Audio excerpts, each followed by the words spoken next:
de luz, nasce do amor e nos conduz a paz doce vida divina. Quais são os sinais ou qual o sinal de que a pessoa está sendo obsediada? Eu acho que Muito bom. muita gente quer fazer pergunta e ela quer perguntar também, que eu acho que ela deve estar com algum problema, coitada. Olha, como é que surge a obsessão, né? Há vertentes que acreditam que a obsessão seja resultado de genética, né? Ou de biologias e ambientais, né? Há estudos que indicam que é resultado de alterações cerebrais ou mesmo de alguma predisposição genética que influencia nos casos de compulsão, né? Então, como é que eu vou observar? É só você parar para analisar. Tudo que eu estou fazendo, ou tudo que eu fazia antes, hoje eu mudei minha rotina por completo, você tem que observar o que é que está acontecendo. Outra situação que trazia antigamente vinha no Evangelho segundo o Espiritismo, vinha na contracapa, né, do Evangelho, do Livro dos Espíritos, uma observação muito simples dos Espíritos, né, para a gente observar. Observar tudo que eu estou fazendo. O que eu estou fazendo está fazendo mal a alguém? Está fazendo mal a mim mesmo? Então, se estiver fazendo mal a alguém, fazendo mal a mim mesmo, é obsessão. Então, sinais são diversos. Digamos, por exemplo, uma coisa que a gente é muito obsediada, eu digo a gente, o espírito encarnado, porque eu não bebo, né? Mas é a bebida. Eu tinha uma amiga que ela passava na porta de um bar numa quarta-feira, numa terça-feira, e sentia desejo de beber. Aí ela parava, ela era espírita. Disse, oxe, hoje é dia de beber, terça-feira, quarta-feira. Quem é que está querendo beber? Sou eu ou é os espíritos? Então, os sinais são fortes demais. Mas, infelizmente, é preciso que a gente entenda que não é só os sinais. Porque, assim, é preciso entender que a obsessão, ela não se instala de graça, não. O espírito, por exemplo, não chega e me influencia a beber se eu não tenho essa imperfeição em mim. Ele não tem como me convencer. Agora, se eu já tenho a imperfeição e se eu gosto da bebida, o meu gostar é uma porta aberta. Aí ele chega e fica me insuflando. Eu não tenho experiência espírita, não paro para raciocinar. Eu cedo com muita facilidade.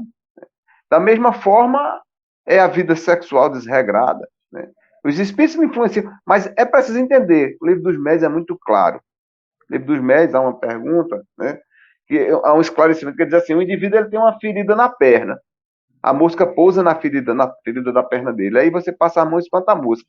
Ela dá um balão, volta, parece que não saiu nem do lugar. Ela pousa no mesmo canto que ela estava. E isso, repetidamente, você vai fazendo isso, ela dá o balão. Por que ela pousa na sua perna? Porque tem a ferida. E ela só pousa na ferida. Se ela não tiver a ferida, ela pousa no outro canto, ela pousa num braço, ela pousa no seu rosto. Mas se tiver a ferida, ela só pousa na ferida. Os espíritos são muito sábios e claros. Então, por que o espírito me influencia? Porque eu tenho a ferida em mim. Então, ele vai me influenciar na ferida que eu já tenho. E aí a gente tem que refletir o seguinte: quantas feridas será que eu tenho? Não estou falando dessa encarnação. Eu não bebo nessa encarnação, já bebi. Não bebo mais. Mas já bebi. E encarnações passadas? Será que eu já bebi? Então, eu tenho imperfeição, mas ela já não me alcança mais. Eu já não cedo mais a essas influências. Mas eu tenho outras que eles vão usar. Então, o espírito que está lhe obsediando, ele não é burro, não. Eu vou dizer uma coisa a você: tem espíritos que têm uma capacidade intelectual monstruosa, mas se comprazem em fazer o mal. Tem espíritos que, se você não souber conversar com ele, bota você no bolso e você sai perdido, desorientado, porque eles têm conhecimento. Não é o fato de ter conhecimento, não, é a falta de envergadura moral para usar esse conhecimento para o bem. Eles se comprazem em fazer o mal. Eles se sentem bem em subjugar as pessoas, né? E, infelizmente, é dessa forma. Mas os sinais são muito evidentes. Tudo que eu estou fazendo, se eu tinha uma prática antes, se eu mudei minha conduta, se eu mudei a conduta para melhor, ótimo. Eu tenho que observar essa mudança de conduta, essas mudanças de atitude, essas mudanças de humor, mudança de comportamento. São sinais, né? Eu tenho uma mulher em casa, vivo procurando mulher fora. Por quê? Qual a necessidade disso, né? E é uma imperfeição que eu tenho em mim, porque se você for parar, analisar biologicamente, é tudo igual. Qual é a necessidade de estar naquilo lá? Então, eu que estou cedendo a tudo isso. E que é o pior, né? Eu vou me emaranhando nessa energia, E para eu me libertar dela, dependendo do tempo, a gente já teve um certo caso lá de obsessão na casa. O menino veio trabalhar e tinha um amigo que estava com problema de obsessão. Ele disse, estou com um amigo que está com problema de obsessão, posso trazer? A gente está aqui para isso, né? Na segunda-feira ele chegou sem um amigo. Eu perguntei para ele, cadê o rapaz? Ele disse, não, é porque ele tem 2 mulheres. Ele perguntou se ia ter que deixar uma, eu disse que tinha, ele disse, não queria, não.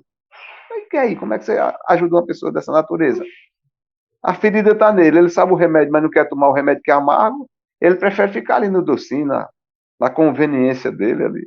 Então, tudo, por mais que tenhamos sinal, é preciso entender que tudo só acontece se eu permitir.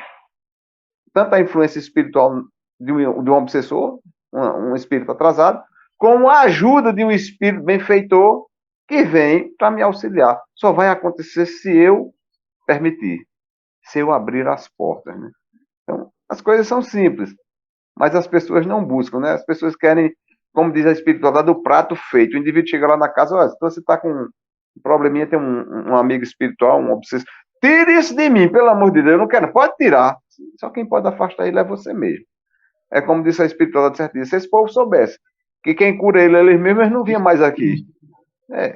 E de fato é. É mudança de conduta moral, de atitude, de pensamento. É mudança. De Mas as atitude. pessoas, de atitude, as pessoas não querem mudar. As pessoas querem que você resolva. Querem que você quer o pratinho assim, ó. Só para É isso, mastigar e sair de O novo. senhor estava dizendo terça-feira lá na casa de assim, né? Quer mudar, quer que sua vida melhore, mude de atitude, Pois né? é. Tem que mudar. Tem que A pois mudar. tá certo. A pois-